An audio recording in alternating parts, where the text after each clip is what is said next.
Hello and welcome to the state of Kentucky. I'm Bruce Maples, publisher of Forward Kentucky, and today we are blessed to have with us the podcasters from the very well-known My Old Kentucky podcast, Robert Kahne and Jazmin Smith. Let me bring them in with us.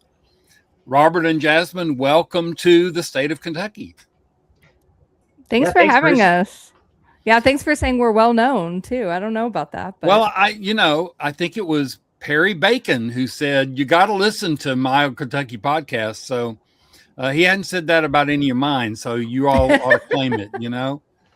All right. So we are doing this because the podcast, My Old Kentucky podcast, is taking a hiatus because Mr. Kahne is running for office. So I want to get to that in a moment. But first of all, let's just talk about your podcast a little bit. How long have you been doing it and how many episodes have you done? Oh, gosh. Jazmin, you tell the story and I'll look up how many episodes we're on. Yeah. So we started our podcast in September of 2016. So we did it 10 years. And we actually started talking about it in 2015. And then Matt Bevin got elected. And we're kind of like, do we want to do this? And then we got it off the ground in 2016, and then a lot of other stuff happened during that election. Yes. And so we've done it almost every week for nearly a decade. So it's been a lot. I didn't realize that was the date because apparently Matt Bevin getting elected caused a lot of things to happen. I started Forward Kentucky in September of 2016. So, yeah. So how many episodes? 497. Jazmin, we quit 3 shy of 500. Oh man, we were so close. You need to put 3 more in the can. Yeah. Oh man. Yeah. So you've had a lot of guests on your show. I mean, every week it's like I'd look at it and I'd go, wow, look who they got this week. So without going into a lot of history, who would you say is one of your favorite guests you've had on the show? Jazmin, I'll ask you first. Tell me one of your favorite guests, 1 or 2. I think one of my favorite guests is John Yarmouth because he felt like our earliest big get to me. Like we were still recording. We've been recording remotely since 2020, and we interviewed him when we were still using Ben Carter's free podcast space in Smoketown. Mm-hmm. And so, I mean, we hadn't been doing this very long whenever we did our first interview with him. And then he actually came back on the show for a remote interview years later. But that felt like, hey, we can get a congressman on the show. That's pretty cool. So he was one of my favorites for sure. And Jazmin, you should tell the full story here, which is we recorded it in this space. And it was openly available, and we used it every week, and we had kind of a standing reservation. And because we were recording with Congressman Yarmouth, he was like, I can't do your normal time. My schedule is weird, but if you can do it at this time, we can do it. And I thought I had scheduled the time correctly, and I definitely had not. Yeah, there was a group with a bunch of children using the podcast space, so we had to record at like a dining room, break room table upstairs. Oh, wow. And it was in the middle of the summer, and it was like 100 degrees that day. And it was a billion degrees in that break room. we broiled Congressman Yarmouth. Yes, that is a thing we did on our show. Yeah. And not because of the tough questions, but just because of the space. Yeah. So Robert, who's your favorite or 1 or 2 favorites? Sure.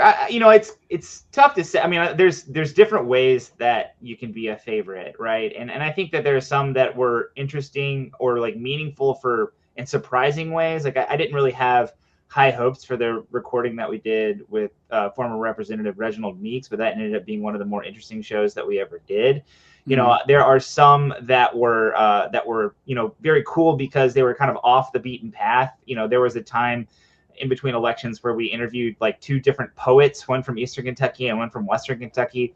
That was pretty cool. And I would say like for, there's all kinds of things, but 2 people that kind of fit a tack that isn't what we talked about when we answered this question on our own show is Adam Edelin and Craig Greenberg reached out to us when they were running for office.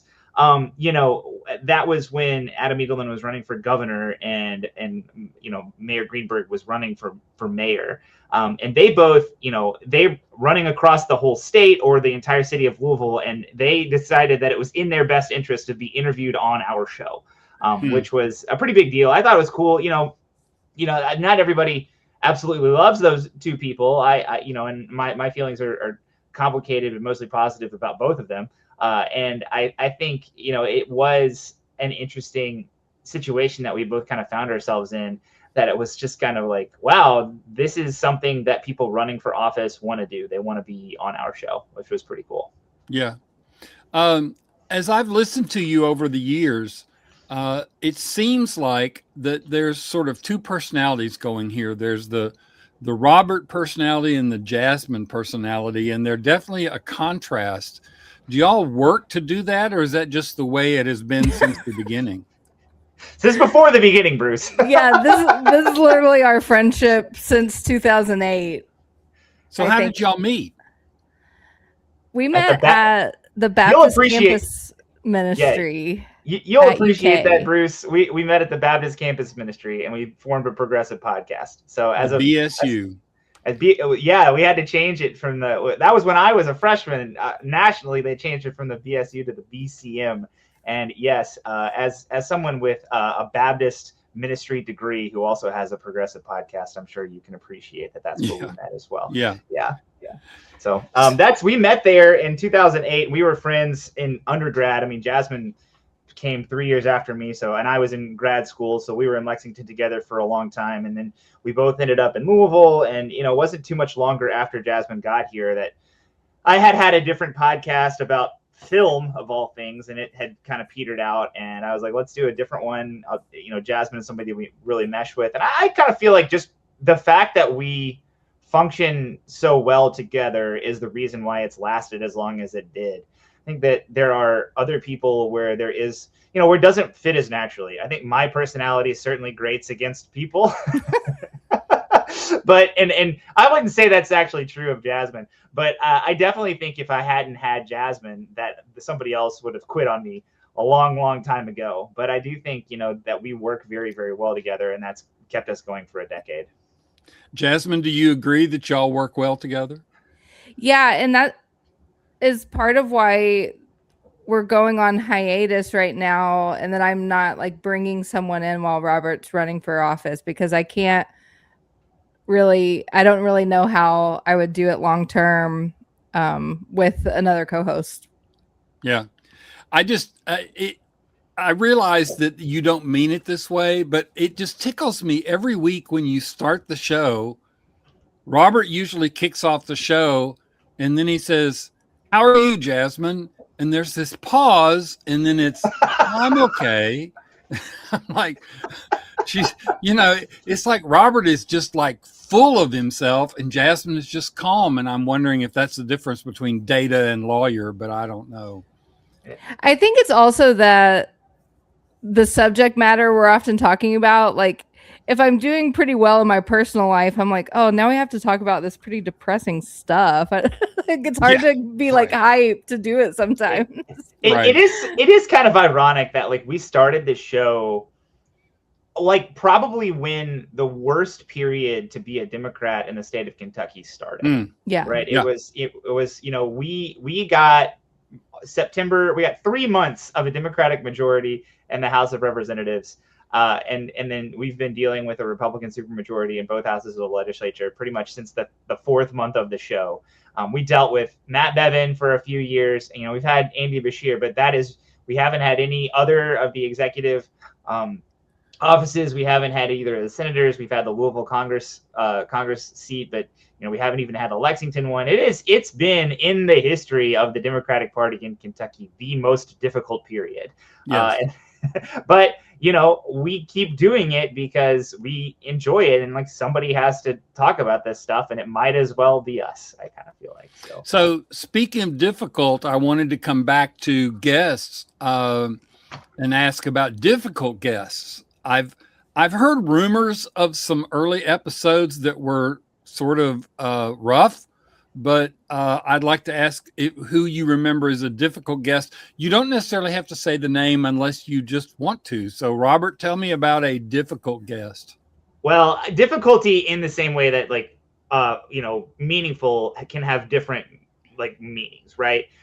We worked really hard to get Matt Jones on the show, the Kentucky sports commentator who was at one point thinking about running for Senate and has, been active in politics in Kentucky for a long time. Mm-hmm. And that's, Jazmin listens to his radio show like every single day. She's like a big fan. And, I remember back when he got started, I don't listen all the time, but he's somebody who I've known for an extremely long time. And like, we like booked him on the show and we're like, what a big deal. And he's like, I'm going to have to call in.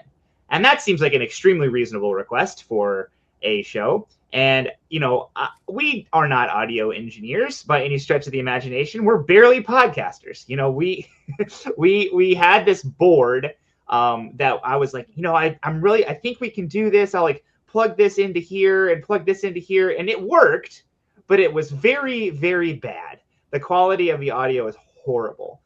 So it wasn't difficult in that he was a difficult guest. I mean, he was very generous with his time. I felt like he was very generous with his answers, but it sounded like he was talking into a tin can. So in terms of it being a difficult show, I feel like that was very high up on the list. Jazmin, it still is probably our most downloaded show.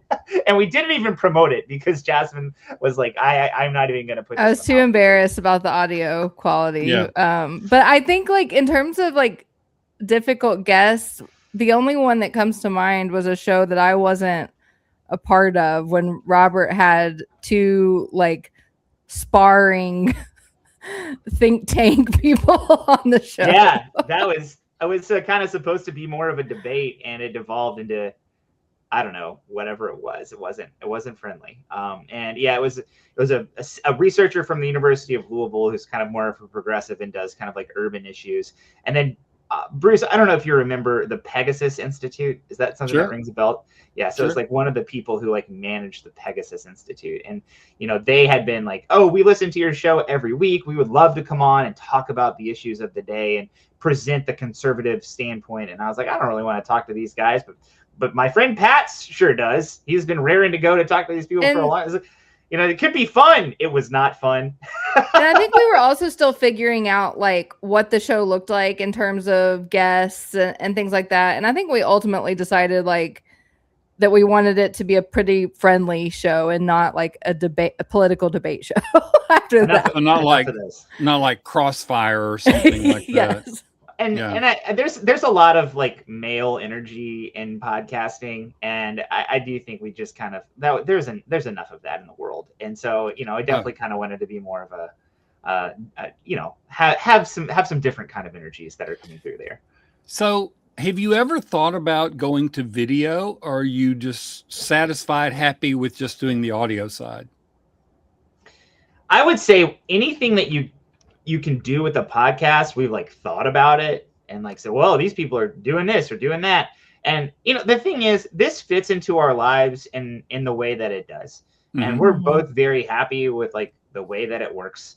And we're not trying to like turn this into our career. We're not trying to like, build a brand around this. It's just something that we do, that we enjoy, that other people seem to enjoy the way that it is. And it has worked really well. If we wanted to add video, it would have been extra work. We would have had to. I'd have had to like wear makeup or put a hat on or something. Like I don't know. I have to look nice for the camera. I don't really want to mess with that, And it also is beneficial for guests. Guests often are like, is it going to be video? And I said, no, it's not. And they're like, okay, great. That kind of thing. Mm-hmm. So I just don't think there's a lot of stuff. Yeah, we've considered it all. But at the end of the day, it works the way that it works for us. Who have you wanted to get as a guest that you've not been able to, Jazmin? I would like to get guests that are Kentuckians who aren't necessarily involved in politics, but like have been political in certain ways. So one that comes to mind for me is Chef Sarah Bradley. She is a chef from Paducah who's been on Top Chef and the Food Network, and she's in far western Kentucky, but been like a pretty vocal supporter, like on social media, of Andy Bashir and Democratic politics. And so I would love to have someone like that who is like an influence on Kentucky, who is also a progressive. And so some maybe non-politicians who are also progressive Kentuckians. Okay. Robert? I've had a lot of ideas through the years, but one that I've always kind of been disappointed that I haven't had the inclination or gumption to actually put into practice is I have like an idea to kind of gather and collect all of the people who had an impact on like the first quarter century of politics in Kentucky, who are almost all still with us. Brereton Jones did just pass away, and this idea happened like before that had happened. And I mean, I guess he was governor in the 90s, but I kind of wanted it to go back that far as well. But just to talk to like Steve Bashir, Paul Patton, Greg Stumbo, David Williams, Jeff Hoover, like people like that who may be more willing to kind of tell stories and to kind of collect that information. I mean, I think state politics as just a thing are kind of esoteric, especially in a small place like Kentucky. We have like 4 million people, and the people that care really deeply, but it's not a million people. You're not going to like get the funding to put this project together because the audience is pretty small, but it's something that I think is worth doing. But it would require quite a bit of effort. It would require probably a lot of travel. It would require a lot of kind of just dealing with old dudes who may not want to figure out how what are we on Streamcaster works, StreamYard, right? It's that's kind of those things. And but I do think it would be a worthwhile project, and I think those stories are ones that I'm interested in, but we'll see, maybe someday. You'd probably have to travel to them and take a camera and like that. Yeah. Okay, so let's go back to the hiatus for a moment. Robert, you are causing the show to stop 3 episodes short of 500. That's horrible. So why are you running? First of all, tell everybody what you're running for and why you're doing it.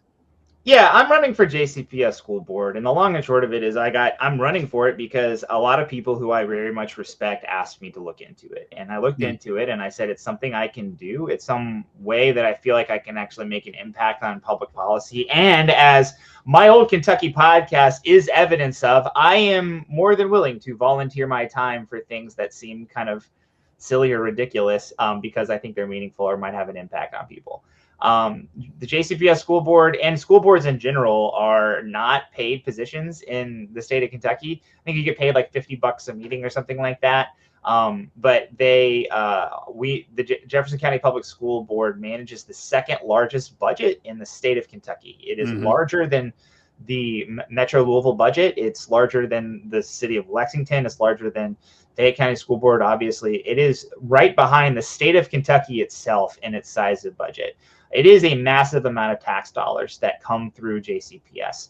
And, we, in my opinion, have had kind of a dearth of leadership in that area. I've never really, obviously doing this work, people often ask me, and they ask Jazmin too, so it's not just me, like, when are you going to run for office? And it is something I've kind of never really had the inclination to do. We talk to a lot of people who run for state legislature. We've talked to people who are running for, these executive positions in state government. We've talked to people running for Congress. A lot of that work seems really difficult to me to the point that I wouldn't necessarily want to do it. If you're in the legislature as a Democrat, you don't have the opportunity to legislate. The Republicans block every single Democratic priority. There's no way to get anything through. I wouldn't even want to be in the U.S. Congress. I mean, you're mostly just spending your time fundraising and doing what Hakeem Jeffries tells you to do, right? At the end of the day, it's really, I think Morgan McGarvey is extremely gifted and he actually makes a lot out of that position. I couldn't do that job. But one job I do think I can do is I can be on the school board. And I do think I know how to read a budget. I can ask questions that are meaningful around the budgets that get presented. I can take feedback from people working in schools and bring that forward to the people who are leading the school district out of the central office. Like, I feel like there's a lot of work that isn't getting done or not being done well enough that I feel like I can do it. So ultimately, that's why I decided to do it after being asked to do it. And of course, SB4 accelerated the timeline quite a bit. So we are doing it this year as opposed to 2 years from now. But that's, at the end of the day, why we're doing it. And what district is it? Which one?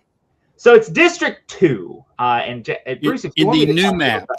Yeah, if In you want the me to new talk about map. the new map, I'm happy to do that. I have a lot of things I can tell you about the new map, but it's just Well, so who's running against you? yeah. So it is okay. There's no primary, right? It's open. It's like the small cities in Jefferson County where the filing deadline's in the summer for a November election, and it's just whoever gets the most votes. It is 5 people running in this race. I don't know 2 of them. One of them, I've seen their answers to a survey in the newspaper. She seems very smart, astute. I think that she's, going to be an interesting person to get to know through this process. But the 2 other people I do know of are Lillian Brentz, I think former president of the Amalgamated Transit Union, and Tim Shaughnessy, former state senator, served in the state senate during the 80s and 90s, I think. So I think he's around the age of maybe my grandparents. So he's who I'm running against also. Yeah. So Jazmin, are you going to be Robert's campaign manager? I'm not. I can't really do that because of my job, but I am certainly supporting Robert and volunteering in whatever way he wants me to. I have a task for you, Jazmin, if you want to. I was going to ask you about this like privately, but I can ask you publicly so you can't say no. Bruce, do you know that Jazmin also has another hobby besides hosting the podcast? I would imagine she does. What would that be? She is an accomplished comedian, like stand-up comedian. Wow. She did the semifinals of your contest happen yet, Jazmin? No, they're next week. So, Jazmin does have the semifinals of the funniest person in Louisville coming up this next week. So, but I am in the middle of like writing scripts for like social media videos, and I need somebody funny to punch some stuff up. So I'm going to get you to do that, Jazmin. Okay, maybe. Yeah. Maybe. Hey, no, I can right here on the air, Jazmin, it's just like to publicize when your show is so we can all come see it.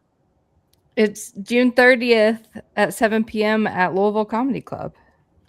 All right. Well, I think we've covered a lot of ground here. I'll ask you the question I always ask when I finish an interview. Is there anything you wanted to talk about that I haven't asked you about? Just always been proud to be part of the Forward Kentucky Network. Thank you. You know how glad I am to have you here. The best political podcast in Kentucky. We're glad to claim it. Yeah. We will get to 500. We'll be back. We'll be back in some form. We'll get to 500. You could post this and it could be 498. All right. Robert Kahne, Jazmin Smith, the former hosts of My Old Kentucky Podcast, hopefully soon to be back once Robert wins his election and Jazmin wins her comedy contest. We will be looking for both of them to do that. Thank you both for coming on the show, and thank you both for all the great work you do. Thanks for having us.